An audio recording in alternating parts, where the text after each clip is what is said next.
সালাম আলাইকুম। আমরা জাতীয় নাগরিক পার্টির পক্ষ থেকে আজকে ঢাকা মহানগর উত্তর সিটি কর্পোরেশনের অধীনস্থ 11 নং ওয়ার্ডের কল্যাণপুর পোড়া বস্তি নতুন বাজার বস্তি এলাকায় আমরা অশোক নিধন কর্মসূচি হাতে নিয়েছি। অশোক নিধন করব।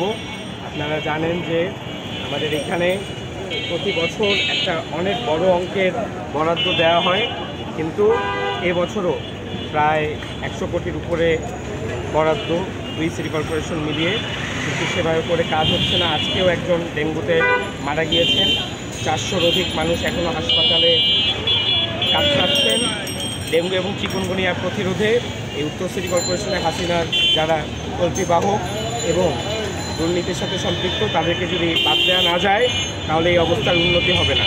আর সাথে দু কথা না বললেই না, বিএনপি নেতা ফজলুর রহমান তিনি 5ই আগস্টকে বলেছেন যে জায়গাতে কালো শক্তির হাত ছিল। আমরা এই কথার তীব্র নিন্দা জানাই।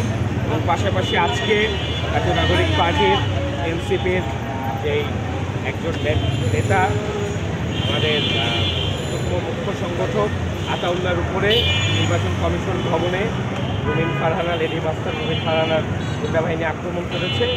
আমরা এই ঘটনার তীব্র নিন্দা জানাই। মিরপুরে এই 11 নং ওয়ার্ডের পোড়া বস্তি দিয়ে আমাদের অসচেতন কর্মসূচি শুরু হলো। প্রত্যেকটা ওয়ার্ডে আনাচে কানাচেতে আমরা ইনশাল্লাহ এই কর্মসূচি অব্যাহত রাখবো। উত্তর সিটি কর্পোরেশনের এই ব্যর্থতার দায়ভার প্রশাসনকে নিতে হবে, উত্তর সিটি কর্পোরেশন প্রশাসনকে নিতে হবে।